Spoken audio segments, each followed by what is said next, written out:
Super Saravana stores. திமுக கூட கூட்டணி உறுதியான கையோட மாநிலங்களவை வேட்பாளர் அறிவிச்ச காங்கிரஸ். யார் இந்த கிறிஸ்டோபர் திலக்? திமுக கூட்டணியில யார் யாருக்கு எத்தனை தொகுதிகள் ஒதுக்கப்பட்டிருக்கு? தொகுதிகள் ஒதுக்கப்பட்டதுல யாரெல்லாம் கையெழுத்திட்டு இருக்கிறாங்க?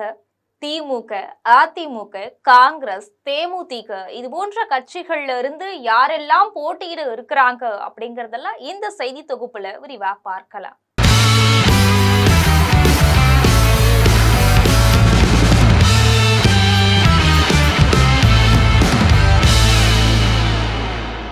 காங்கிரஸ் கட்சிக்கு 28 சட்டமன்ற தொகுதிகளும் ஒரு மாநிலங்களவை இடமும் ஒதுக்கப்பட்டிருக்கு. இதற்கான ஒப்பந்தம் கையெழுத்தாகி இருக்கு. தமிழக சட்டமன்ற தேர்தல் தேதி விரைவில் அறிவிக்கப்பட இருக்குது. இதன் காரணமாதான் கூட்டணி பேச்சுவார்த்தையில திமுக, அதிமுக போன்ற கட்சிகள் பேச்சுவார்த்தையில ஈடுபட்டு வராங்க.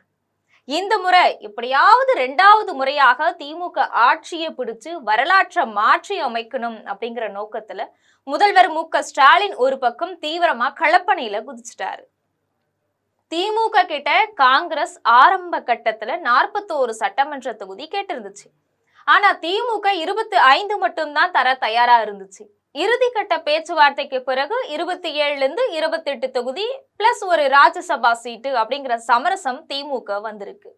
இதுல இன்னொரு பக்கம் திமுக காங்கிரஸ் கூட்டணி பல்வேறு கட்ட பேச்சுவார்த்தை மற்றும் நீண்ட இழுபறிகளுக்கு மத்தியில முன்னாள் நிதியமைச்சர் ப. சிதம்பரத்துடைய முயற்சியால திமுக காங்கிரஸ் கூட்டணி உறுதி செய்யப்பட்டிருக்கு.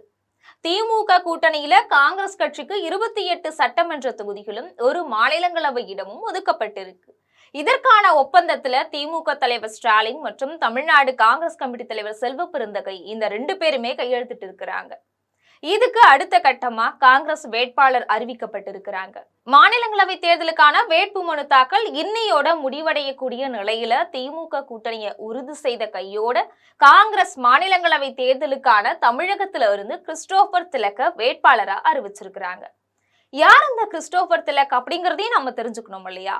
திருச்சியை சேர்ந்தவர் தான் கிறிஸ்டோபர் திலக். இவரு கட்சியுடைய அடிமட்ட தொண்டராக தொடங்கி இன்னைக்கு அகில இந்திய காங்கிரஸ் தலைவராக இருந்துட்டு வரார். குறிப்பா சொல்லணும் அப்படின்னா வடகிழக்கு மாநிலங்களான மணிப்பூர், நாகாலாந்து, திரிபுரா மற்றும் சிக்கிம் போன்ற மாநிலங்களுடைய கட்சி பொறுப்பாளராக இருந்துட்டு வரார்.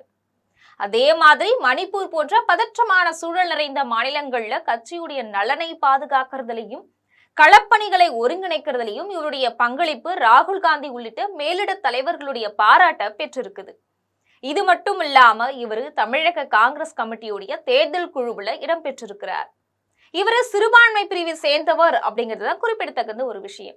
இப்போ மாநிலங்களவை தேர்தல்ல போட்டியிடக்கூடிய அந்த 6 வேட்பாளர்கள் யார் அப்படின்னு பார்த்தோம்னா திமுக சார்பில் திருச்சி சிவா, கான்ஸ்டைன் ரவீந்திரன், தேமுதிக சார்பா சுதீஷ், காங்கிரஸ் சார்பில் கிறிஸ்டோபர் திலக் இவங்க எல்லாருமே போட்டியிடுறாங்க.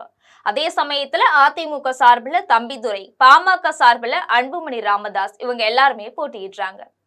இது போன்ற அரசியல் பின்னணி செய்திகளை தெரிந்து கொள்ள ஜெம் தொலைக்காட்சியுடன் எப்பொழுதும் தொடர்பில் இருங்கள். நன்றி, வணக்கம்.